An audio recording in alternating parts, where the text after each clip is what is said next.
रेती डेपोवर काळा बाजार, नायब तहसीलदारांवरही संशयाची सुई, माणगाव रेती माफियांकडून पत्रकारांना धमकी आणि प्रशासनाच्या भूमिकेवर प्रश्नचिन्ह। वर्धा जिल्ह्यात शासकीय वाळू घाटांचे लिलाव न झाल्यामुळे जुनेच धोरण राबवलं जात आहे, ज्यामुळे रेती डेपो मार्फत घरकुलांसाठी आणि शासकीय कामांसाठी रेती पुरवायची आहे। पण या धोरणाचा गैरफायदा घेत रेती माफिया राजरोसपणे अवैध वाहतूक आणि विक्री करत असल्याचं समोर आलंय। या प्रकरणाची पत्रकारांना मिळालेली माहिती आणि त्यानंतर घडलेला धक्कादायक प्रकार पाहूयात या विशेष रिपोर्टमध्ये। 18 जून रोजी वर्धा जिल्ह्यातल्या समुद्रपूर तालुक्यातील माणगाव इथल्या रेती डेपोवर एक धक्कादायक घटना घडली।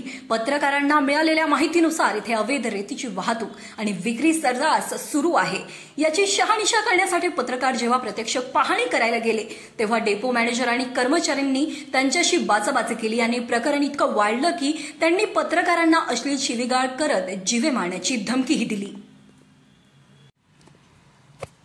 जिल्हा अधिकारी महोदय, आता प्रश्न हाच की आपल्या महसूल विभागातील समुद्रपूर तालुक्याचे नायब तहसीलदार आणि अन्य कर्मचारी खरंच रेतीची पाहणी करण्यासाठी तिथे गेले होते की अन्य कशाची तरी सोय लावण्यासाठी? तिथे बसायला खुर्च्या होत्या, आवभगतसाठी ग्लास होते, पाणी होतं, पण तिथून हाकेच्या अंतरावर असलेल्या रेतीच्या डिंगेऱ्यावर जाऊन मात्र त्यांनी पाहणी केली नाही। मग ही पाहणी थंड पाण्याची होती की चिरीमिरीची? हे सर्व पत्रकारांच्या समोर घडलं। पत्रकारांनी प्रश्न विचारताच तिथल्या कर्मचाऱ्यांनी पत्रकारांवरच शाब्दिक हल्ला चढवला, अश्लील शिवीगाळ केली आणि फोनवरून जीवे मारण्याची धमकीही दिली।